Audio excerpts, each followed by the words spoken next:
नमस्कार दर्शक मित्रों, मैं आचार्य दुर्गा प्रसाद शास्त्री आप सभी का स्वागत करता हूं आपकी YouTube चैनल में। यहां पर हम विविध प्रकार के वीडियो बनाते हैं जिसमें राशिफल के वीडियो होते हैं। आपकी समस्याओं का समाधान भी वीडियो के माध्यम से ही दिया जाता है और एक टिप तो रहती ही है जो आप दैनिक कर सकते हैं, जिससे आपके भाग्य के बीच में आने वाले पत्ते उड़ जाते हैं और आपका भाग्य खुल सकता है। तो चलिए हम समय को बिगाड़े बिना शुरुआत करेंगे पंचांग से, फिर टिप से और इसके बाद राशिफल से और आपकी समस्याओं का समाधान से। लेकिन पहले अगर आप हमारे चैनल में पहली बार जुड़ रहे हैं तो उसे सब्सक्राइब करिए, बेल आइकॉन जरूर दबाइए, बेल आइकॉन बटन जरूर दबाइए और साथ ही में वीडियो अच्छे लगते हैं तो उसे लाइक शेयर जरूर करिए अपने मित्रों में और कमेंट भी आप भेजिए, जिससे हमें पता लगे कि आपको किस प्रकार की आवश्यकता है। उसी के आधार से हम वीडियो बनाया करते हैं। चलिए हम शुरू करते हैं आज का पंचांग। पहले आज विक्रम संवत 2079 शक संवत 1944 और दिनांक की बात करें तो 11/5/2022 है, बुधवार का दिन है। उत्तर दिशा में यात्रा के लिए वर्जित है। अगर जाना जरूरी है तो आप जा सकते हैं, लेकिन थोड़े धने की पत्ती चबा के आप जाइए, आपकी यात्रा शुभ रहेगी।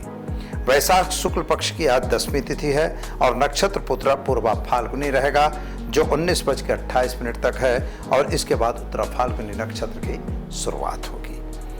योग जो है व्याघात रहेगा 19:24 तक और इसके बाद हर्षण योग की शुरुआत होगी।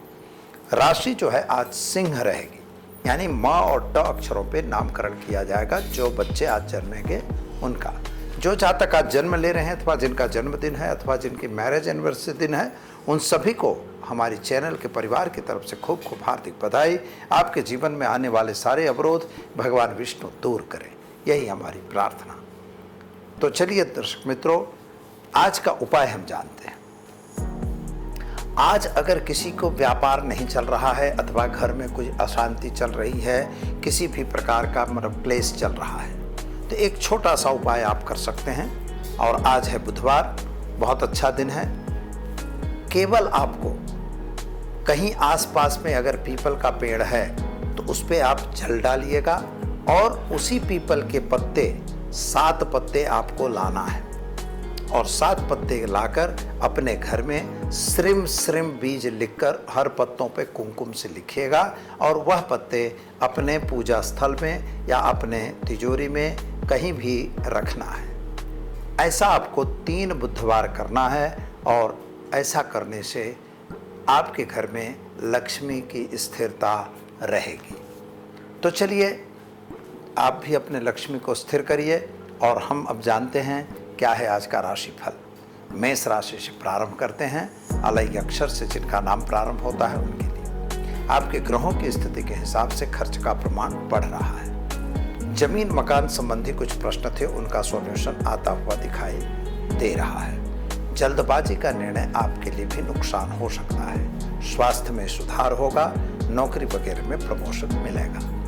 उपाय के तौर पर तुलसी दल चढ़ाकर भगवान विष्णु को दिन की शुरुआत करें, अच्छा रहेगा। चलिए अब हम जानते हैं वृषभ राशि। वृषभ राशि वाले जातकों के लिए सामान्य रूप से सोर्स ऑफ इनकम बढ़ती हुई नजर आ रही है। नौकरी में प्रमोशन अथवा तो ट्रांसफर यह सब संभावना बन रही है। प्रेम संबंधों में भी विकास होगा, यानी नए प्रेम संबंध बनते हुए दिखाई देते हैं। संतान प्राप्ति का योग भी बनता हुआ नजर आ रहा है।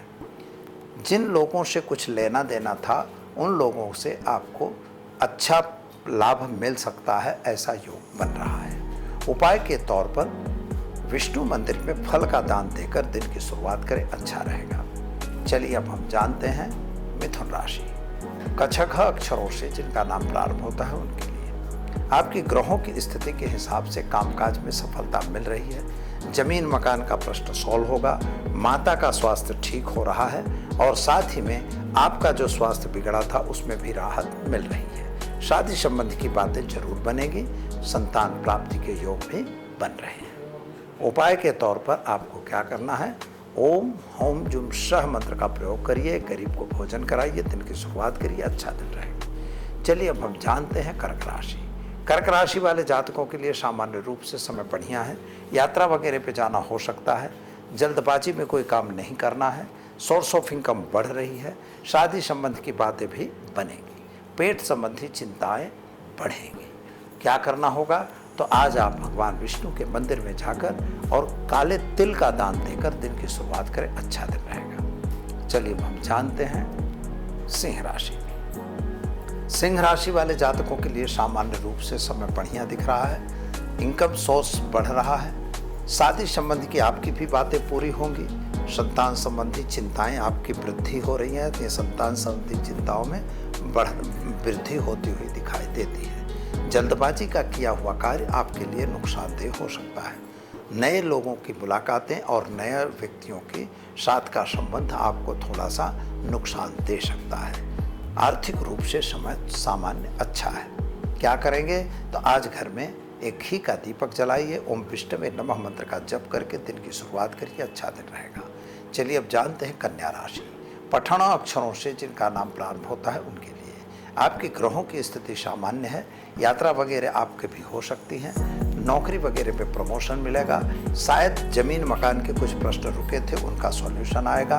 व्यापारियों के लिए समय थोड़ा सामान्य कमजोर दिखाई दे रहा है। लेकिन अगर कहीं बाहर वगैरह जाना है तो वाहन वगैरह चलाने से सावधान रहिएगा।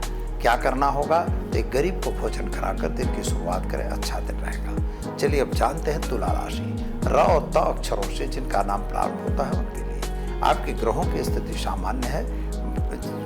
इधर उधर घूमने की जरूरत नहीं दिखाई देती है। शायद नौकरी के लिए कहीं इधर बाहर जाना भी पड़ सकता है। विदेश गमन वगैरह के कार्य में आपको सफलता मिलेगी और नौकरी वगैरह भी विदेश मिल सकती है। वीसा वगैरह के कार्यों में आपको सफलता मिलेगी। विद्यार्थियों के लिए समय सामान्य अच्छा है। क्या करेंगे? तो आज आप ओम विष्णवे नमः मंत्र का जप करके पीपल के वृक्ष में जल डालकर दिन की शुरुआत करें, अच्छा दिन रहेगा। चलिए अब हम जानते हैं वृश्चिक राशि। न यह अक्षरों से जिनका नाम प्रारंभ होता है उनके लिए आपके सोर्स ऑफ इनकम बढ़ती हुई नजर आ रही है। यात्रा वगैरह आप भी कर सकते हैं। पति पत्नी का संबंध थोड़ा बिगड़ सकता है। संतान संबंधी चिंताओं में राहत मिलेगी। कर्म क्षेत्र के ग्रहों के हिसाब से व्यापारियों को लाभान्वित होने के चांस दिखाई दे रहे हैं। परंतु याद रखना यह होगा कि कभी भी किसी पे अंधा विश्वास नहीं करना है। क्या करेंगे? तो गाय को गुड़ खिलाकर दिन की शुरुआत करें, अच्छा दिन रहेगा। चलिए अब जानते हैं धन राशि। भड़भद अक्षरों से जिनका नाम प्रारंभ होता है उनके लिए आपके ग्रहों की स्थिति के हिसाब से अगर देखा जाए तो कुछ सोर्स ऑफ इनकम बढ़ रही है। यात्रा भी बढ़ रही है। संबंध, प्रेम संबंध जो बने हुए थे वे भी यथावत रहें, ऐसा दिख रहा है। जल्दबाजी आपके लिए भी नुकसानदेह हो सकती है। क्रोध पे कंट्रोल करना जरूरी है और अपनी वाणी पे भी कंट्रोल करने की आवश्यकता है। और शादी संबंध की भी बातें पूर्ण होंगी।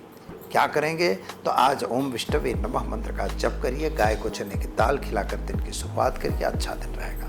चलिए अब जानते हैं मकर राशि। ख ज अक्षरों से जिनका नाम प्रारंभ होता है उनके लिए आपके पराक्रम भाव की स्थिति के हिसाब से भाग्य आपका बढ़ रहा है।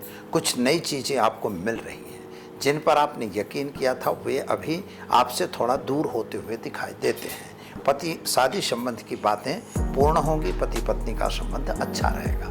संतान को विदेश वगैरह जाने में सफलता मिलेगी। क्या करेंगे? तो आज आप विष्णु मंदिर में जाके काले तिल के लड्डू चढ़ाकर दिन की शुरुआत करें, अच्छा दिन रहेगा। चलिए अब हम जानते हैं मित्रों कुंभ राशि। ग श श अक्षरों से जिनका नाम प्रारंभ होता है उनके लिए आपके ग्रहों की स्थिति सामान्य है। यात्रा वगैरह पे आपको भी जाना हो सकता है। जल्दबाजी में लिया गया निर्णय नुकसानदेह हो सकता है। जमीन मकान का प्रश्न सॉल्व हो सकता है। साथ ही में आपके मित्रों का साथ सहकार आपको जरूर मिलेगा। लेकिन आप जो योजना बना रहे हैं, यात्रा वगैरह की योजना बना रहे हैं, वे योजनाएं विफल हों, ऐसा दिखता है। क्या करना होगा? तो आज विष्णु मंदिर में जाकर और पीपल के वृक्ष में जल डालकर दिन की शुरुआत करें, अच्छा दिन रहेगा। चलिए अब हम जानते हैं मीन राशि। दच छ अक्षरों से जिनका नाम प्रारंभ होता है उनके लिए आपके ग्रहों की स्थिति सामान्य है। यात्रा वगैरह आपकी भी हो सकती है। संतान संबंधी चिंताएं आपको बढ़ा रही हैं, यानी संतान के कैरियर वगैरह को लेकर आप थोड़ा चिंतातुर हैं। सोर्स ऑफ इनकम भी घटती दिखाई देती है, यानी कुल मिला के आर्थिक रूप से समय बहुत अच्छा नहीं कहा जाएगा।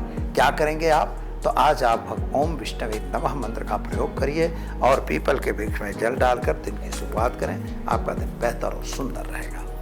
तो दर्शक मित्रों, ये तो रही 12 राशियों का राशिफल। अब हम जान लेते हैं आज के टिप के बारे में। कुछ सवाल आए हुए हैं कि शादी हुई और तुरंत तलाक क्यों हुआ। कुंडली का मैचिंग करना इसीलिए जरूरी है कि तुरंत तलाक न हो जाए। अगर तुरंत तलाक होता है, शादी तो हुई, शादी के बाद आपका तलाक क्यों हुआ? सबसे पहली बात है कि आपकी अगर मैचिंग ठीक नहीं है तो यह हो सकता है। इसके लिए मित्रों, ग्रहों का ही कारण जवाबदार नहीं होता, आपको समझने सोचने की पावर का भी बात है। कभी कभी लोगों के मन में गलत वहम घुसा होता है, यानी जिसको क्या कहते हैं अपने उनके बोले आशंका, शंका कुशंका जिसको बोलते हैं। आपके मन में कोई शंका कुशंका घुस गई है, तब भी ऐसे स्थिति का निर्माण होता है। अब यह होता क्यों है? तो हमारा ज्योतिष इस चीज का जवाब देता है कि जैसे मान लीजिए आपका लग्न लग्नेश कमजोर हुआ तो आपके मन में हमेशा गलत विचार आने लग जाएंगे। गलत विचारों के बाद आपको शंका कुशंकाएं होती रहेंगी। शनि चंद्र हुआ या शनि मंगल हुआ या शनि चंद्र हुआ, ऐसी स्थिति में आपके मन में अलग अलग विचार, गलत विचारों का मतलब एक प्रकार का ढेर लग जाएगा। तो यह हमें देखना है कि न होना चाहिए। अब परिस्थिति क्या बनती है? शादी की बात है। शादी जो है वो नवांश घर जो होता है वो आपके पति का या आपके पार्टनर का घर कहा जाता है। नवांश घर के अंदर नियम यह है कि जैसे सप्तमेश आपके लग्न कुंडली में सप्तम भाव यानी आपकी शादी का भाव, शादी के भाव के बाद का सुख जो होता है मित्र, वह अष्टम भाव से देखा जाता है। शादी के भाव का मालिक जो भी हो, अगर शादी के भाव का मालिक और पंचम भाव का मालिक, पंचम भाव क्या है? आपकी इमोशनल का है, आपकी लागणी का है, आपके प्रेम का है। तो पंचमेश और सप्तमेश और साथ में लग्नेश और अष्टमेश, अगर इन लोगों का कॉम्बिनेशन ठीक नहीं हुआ, जैसे यह नवांश में गए तो मंगल के नवांश में इनकी स्थिति यही अगर बन गई तो आप समझिए कि उनका तलाक होना निश्चित हो जाता है। वो ज़्यादा नहीं होता। जैसे शुक्र जो है वह प्रेम का घर है, शादी का भी घर है और मैरिज सुख का भी घर है, लेकिन मैरिज सुख का भी ग्रह है। अब यह मैरिज सुख का ग्रह होते हुए भी अगर शुक्र कहीं मंगल के नवांश में गया तो मंगल शुक्र अगर बन गए तो यह समझ के चलिए कि शादी में, मैरिज में डिफेक्ट होनी है, वहाँ कुछ न कुछ लड़ाई होनी है और शादी में तलाक होना है। यह तलाक न बने, इसके लिए सबसे पहला उपाय यह है कि आपको कुंडली का मैचिंग करवाना चाहिए और मैचिंग के बाद कुंडली में अगर कोई दोष ऐसा रहा हुआ है तो उसका बिल्कुल निवारण करना चाहिए। जैसे गण दोष पड़ा है, भ्रिकुट दोष पड़ा है, तो इन दोषों का भी निवारण अगर आप करवाते हैं तो अवश्य आपकी शादी टिकती है। छोटा सा एक उपाय है, जैसे पत्नी है तो वह अपने कात्यायनी महामाय महायुगंधुश्री नंद गोपस्तम देवम पतिम में कुरते नमः मंत्र का जप करें और पुरुष जो है पत्नी मनोरमाम देह मनोवृताम सारणिम तारणिम दुख संसार सागर शुक्लोद्माम, इन मंत्र का जप। अब यह अत्यंत शादी प्राप्त करने का मंत्र है लड़की के लिए और लड़के के लिए, लेकिन अगर शादी हमारी टूटने के कगार पर है, अगर वहाँ कोई गड़बड़ी हो रही है तो यह मंत्र अवश्य आप कर सकते हैं। साथ ही में धाम धिम धुम धृष्टे पतिम बाम पिम पुम पाक देश्वरी क्रांग क्रिंग कुंकालिका देवी सांसन सुम्य सुभांग, इससे भी आप काम कर सकते हैं और यह मंत्र भी करेंगे तो निश्चित तौर पर आपकी शादी टूटने से बच जाएगी। तो दर्शक मित्रों, वीडियो आपको कैसा लगा? अगर अच्छा लगा तो मित्रों में शेयर जरूर करिए और चैनल को सब्सक्राइब करिए। आचार्य दुर्गा प्रसाद को दीजिए इजाज़त। नमस्कार।